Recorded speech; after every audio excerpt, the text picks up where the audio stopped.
Masyarakat Indonesia dan umat muslim di seluruh dunia tentu tidak asing dengan buah yang satu ini. Buah kurma selain memiliki nilai sunnah dalam mengkonsumsinya, kurma juga terbukti memiliki banyak manfaat untuk kesehatan.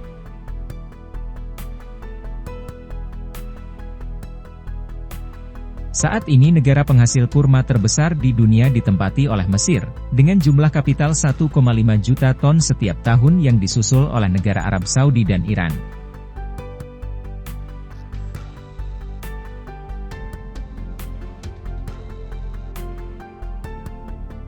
Kali ini Alam Populer akan mengajak kamu mengunjungi perkebunan kurma di negara Jazirah Arab.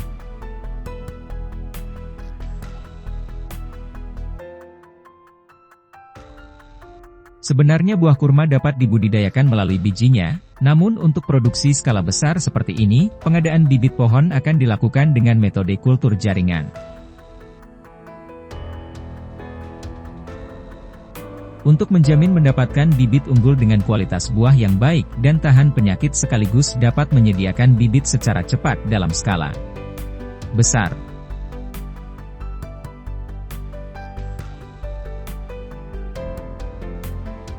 Setelah petani memastikan suplai bibit kurma yang cukup,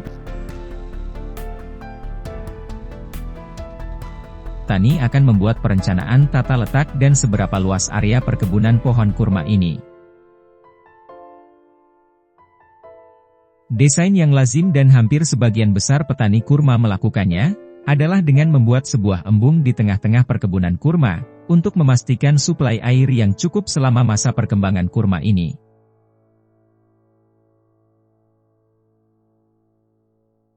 Di perkebunan yang lebih modern distribusi air sudah dilakukan dengan pipa-pipa yang terbentang di sepanjang kebun dan dapat menyemprot secara otomatis sesuai program perkembangan dari pohon kurma. Di tempat yang lebih tradisional embun ini akan disalurkan lewat selokan-selokan kecil yang akan mengalir ke sepanjang area perkebunan kurma.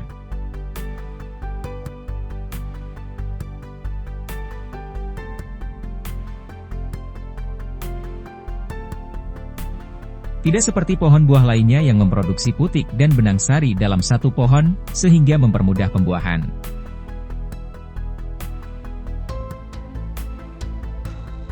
Pohon kurma merupakan tanaman berumah dua, sehingga pohon betina yang menghasilkan putik terpisah dengan pohon jantan yang menghasilkan benang sari. Kondisi ini perlu diperhatikan oleh petani sehingga dapat mengatur jumlah yang cukup untuk perbandingan pohon betina dan pohon jantan.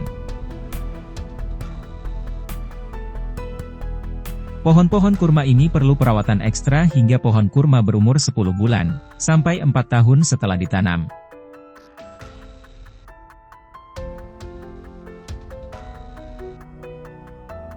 Di mana pohon kurma ini mulai berbunga dan siap menghasilkan buah. Umumnya perkebunan kurma mulai menghasilkan bunga pada bulan Maret. Pada bulan ini petani akan bersiap untuk mengawinkan bunga jantan dan bunga betina. Bunga jantan yang siap untuk dikawinkan ditandai dengan munculnya serbuk sari dari rumahnya, dan apabila serbuk sari ini sudah muncul sempurna akan menarik lebah untuk mendekatinya. Dan memotong bunga jantan ini, untuk selanjutnya diambil perempat helai serbuk sari untuk setiap tangkai bunga betina.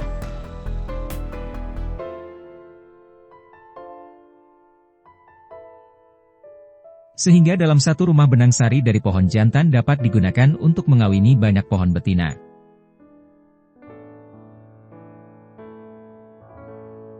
Pekerja akan meletakkan benang sari di tengah-tengah putik yang selanjutnya akan diikat untuk beberapa hari.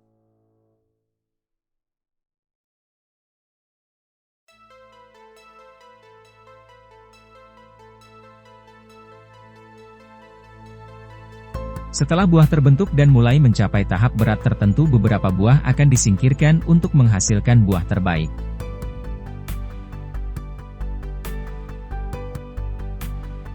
Sementara itu petani juga membungkus buah kurma ini dengan kain kelambu, atau kain berjaring-jaring pada bagian bawah, untuk menghindari kerusakan karena hujan atau gigitan serangga yang akan membuat buah kurma terjatuh sebelum mencapai kematangan yang sempurna.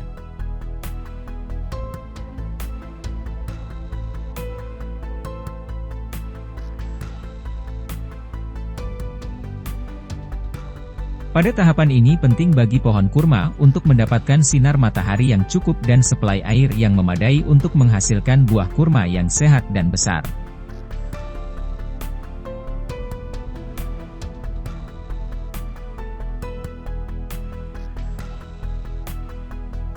Buah kurma kecil berwarna hijau ini disebut dengan zop, muncul sekitar bulan Juni hingga bulan Juli.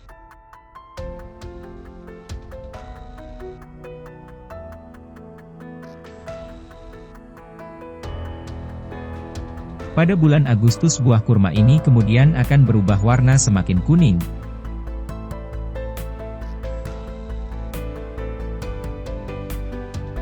Pada bulan September mereka mulai melunak dan kemudian akhirnya sekitar Oktober atau November kurma siap dipetik atau dipanen. Pada musim panen seperti ini petani tradisional akan menunggu waktu kematangan sempurna untuk setiap kurma pada satu tandan, dan memetiknya dengan memotong pada pangkal tandan kurma.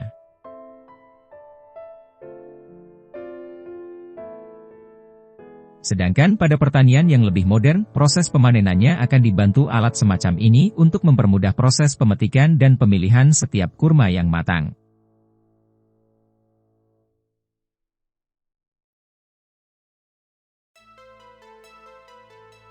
Sehingga pada proses pemanenan modern mementing akan dilakukan secara bertahap sesuai dengan kualitas standar yang ditentukan oleh petani dan pangsa pasar.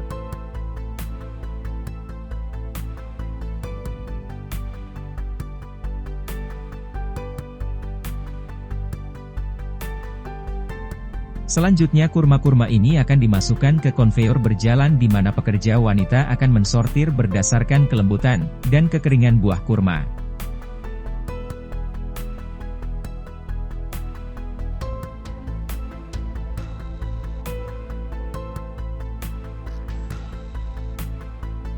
Selanjutnya kurma yang sudah dipilih akan di-packing.